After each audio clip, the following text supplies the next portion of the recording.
भाइयों बहनों,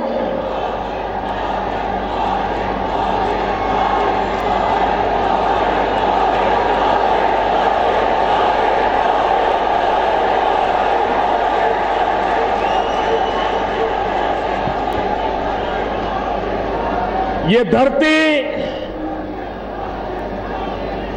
प्रयागराज की धरती है। ये धरती त्रिवेणी संगम की धरती है। गंगा, यमुना और सरस्वती के मिलन से एक नई ऊर्जा, नई प्रेरणा इस धरती की देन है। भाइयों बहनों, गंगा ये सिर्फ जल नहीं, गंगा ये तो विचार धन है, विचार धन है। वेद से विवेकानंद तक भारत की जो विचार यात्रा चली है, उस विचार यात्रा को इस मां गंगा ने आशीर्वाद दिए हैं। इस मां गंगा ने हर पल उसको नई चेतना दी है, नई गति दी है। मां गंगा ये विचार प्रवाह की धनी है। और मां यमुना जी, जिसकी गोद में भगवान श्री कृष्ण पले और जिन्होंने गीता के द्वारा कर्म का सिद्धांत दिया था, मां गंगा विचार देती है, यमुना जी कर्म का संदेश देते हैं, और सरस्वती जो नजर नहीं आती है वो वैसे ही है जैसे श्रद्धा होती है। श्रद्धा कभी नजर नहीं आती है। श्रद्धा का एक सामर्थ्य होता है। विचार, कर्म और श्रद्धा, इसकी ये त्रिवेणी से हमने उत्तर प्रदेश को विकास की यात्रा को आगे बढ़ाना है। और इसके लिए मुझे आपके आशीर्वाद चाहिए, मां गंगा के आशीर्वाद चाहिए, ये त्रिवेणी संगम के आशीर्वाद चाहिए।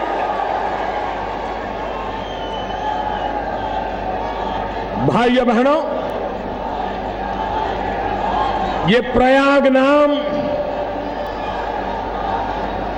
कहते हैं, ये प्रयाग का मतलब होता है कि यहां पुराण काल में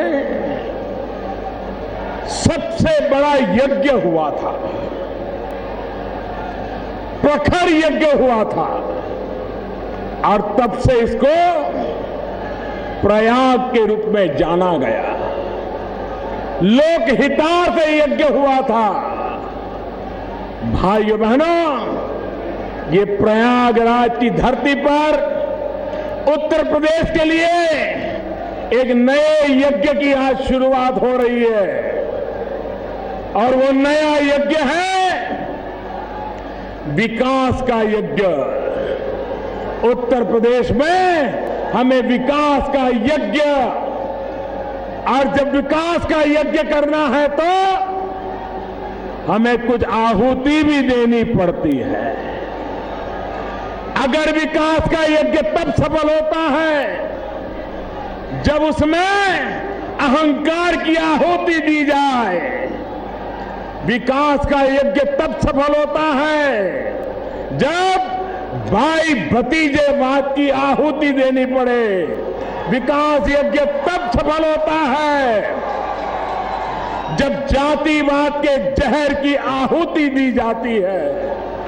विकास का यज्ञ तब सफल होता है जब संप्रदाय के जहर की आहुति देनी पड़ती है। विकासवाद तब सफल होता है, विकास यज्ञ तब सफल होता है जब भ्रष्टाचार की आहुति हो जाए, गुंडागर्दी की आहुति हो जाए, अनैतिकता की आहुति हो जाए, बेईमानी की आहुति हो जाए, तब जाकर के विकास का यज्ञ आगे बढ़ता है। मुझे बताइए भाइयों बहनों, उत्तर प्रदेश गुंडागिर्दी के कारण परेशान है कि नहीं है? परेशान है कि नहीं है? भाई भतीजावाद से परेशान है कि नहीं है?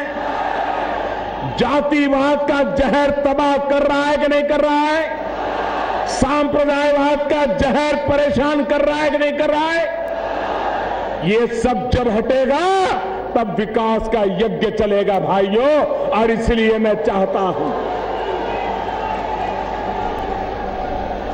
आज मेरे सामने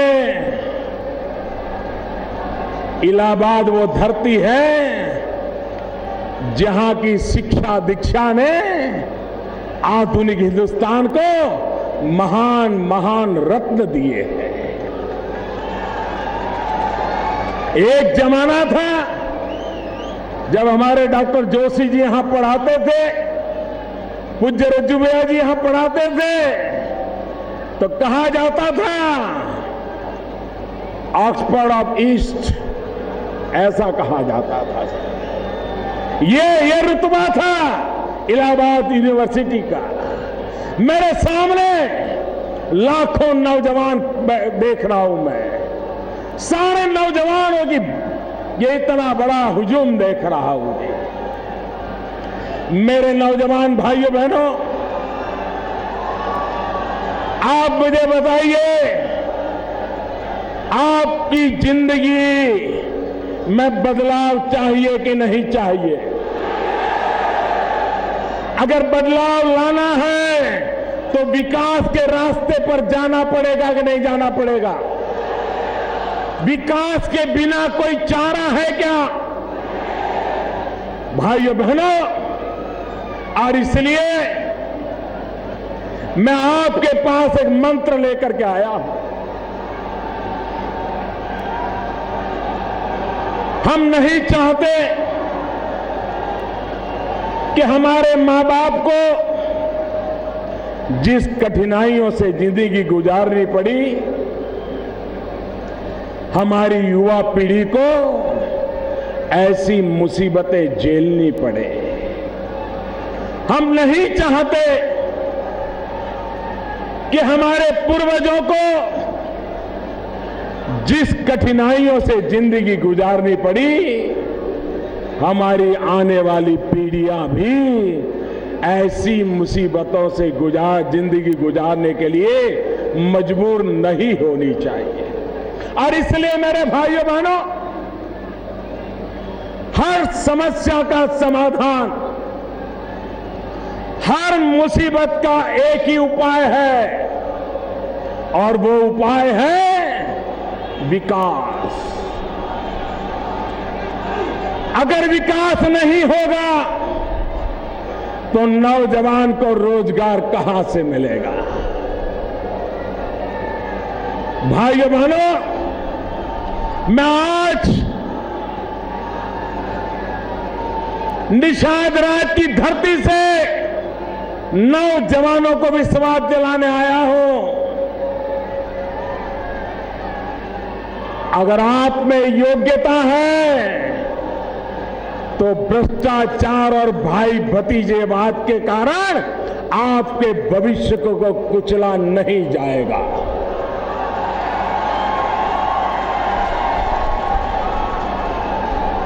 आपको आपके हक का मिले, आपकी योग्यता का आपको पूरा हक मिले, इसके लिए हम प्रतिबद्ध हैं।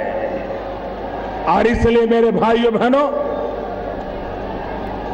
दिल्ली सरकार ने एक महत्वपूर्ण निर्णय कर लिया और आगे चल करके आज कुछ लोग हमारी बात मानते नहीं हैं, लेकिन जनता जनार्दन का दबाव ऐसा आने वाला है, नौजवानों का दबाव ऐसा आने वाला है कि जो सरकारें आज हमारी बात नहीं मानती हैं, उनको भी मानने के लिए मजबूर होना पड़ेगा, ऐसा दबाव आने वाला है। वो दबाव किस बात का है? हमने दिल्ली में भारत सरकार ने एक फैसला किया। मेरे नौजवान मित्रों, ये आपके मतलब की बड़ी महत्वपूर्ण बात मैं बताने जा रहा हूं। हमने एक महत्वपूर्ण निर्णय किया और हमने निर्णय ये किया, वर्ग 3 और 4 में सरकार में अगर भर्ती होगी तो अब इंटरव्यू की प्रथा बंद कर दी जाएगी। क्योंकि पहले क्या होता था, रिटर्न एग्जाम होता था, रिटर्न एग्जाम में वो पास हो जाता था, टॉप मोस्ट मार्क लेके आता था, बाद में वो बेचारा इंतजार करता था कभी इंटरव्यू कॉल आ जाए। अगर इंटरव्यू कॉल आ जाए तो फिर वो खोजने निकलता था कि कोई पहचान वाला मिल जाए, कोई परिचित मिल जाए, कोई दलाल मिल जाए। और फिर बोली जाती थी कि इंटरव्यू में अगर पास होना है इतने रुपये, यहां पर अगर पोस्टिंग चाहिए इतने रुपये। और वो नौजवान, पढ़ा लिखा नौजवान, माँ बाप ने मेहनत करके बेटे को पढ़ाया, बेटी को पढ़ाया, उसको भी लगता था कि मैं मेरे माँ बाप की सेवा करूं। जब माँ को कहता था कि माँ इंटरव्यू तो आया है लेकिन एक बिचौलिया कह रहा है कि इतने लाख रुपया दोगे तो नौकरी मिलेगी, तो माँ कहती थी कि बेटा अब हम तो बूढ़े हो गए, हमें अब लंबा कहां जीना है, ये मेरे कुछ गहने हैं, वो गहने बेच दो और कहीं नौकरी मिल जाए तो ले लो।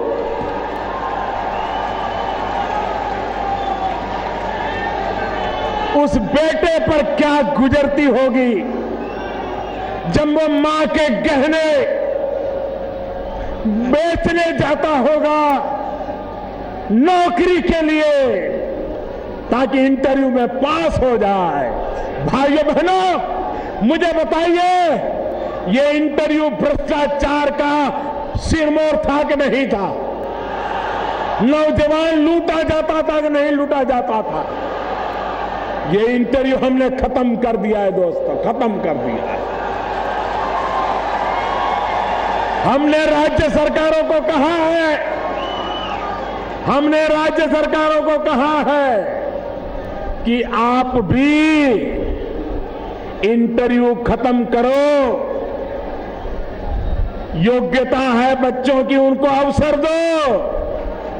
लेकिन उत्तर प्रदेश में क्या हाल है मैं जानता हूं भाई।